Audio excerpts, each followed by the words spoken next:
પ્રધાનમંત્રી નરેન્દ્ર મોદીના આહવાનને કારણે જામનગરમાં પણ તિરંગા યાત્રા યોજાઈ હતી।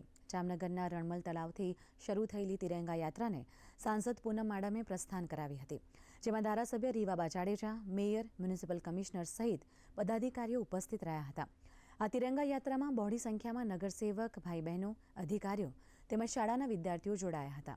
રણમલ તળાવથી શરૂ થયેલી આ તિરંગા યાત્રામાં સમગ્ર રાજમાર્ગો ઉપર તિરંગા સાથે પસાર થઈ હતી।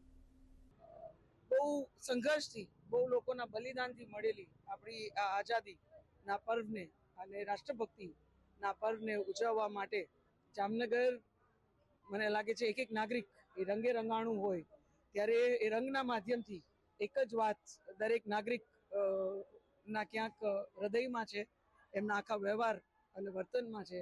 તેઓ તમામ શહીદો ને આ તકે એમનો આભાર વ્યક્ત કરે છે અને ક્યાંક પોતે રાષ્ટ્ર નિર્માણ, મજબૂત રાષ્ટ્ર નિર્માણમાં પોતાનું યથાશક્તિ મુજબનું યોગદાન આપે, પોતાનું નાગરિક તરીકેનું દાયિત્વ નિભાવે એ સંકલ્પની પણ ક્યાંક આપણને આ આખા આયોજનના માધ્યમથી, એમની ભાગીદારીના માધ્યમથી પ્રતીતિ થાય છે।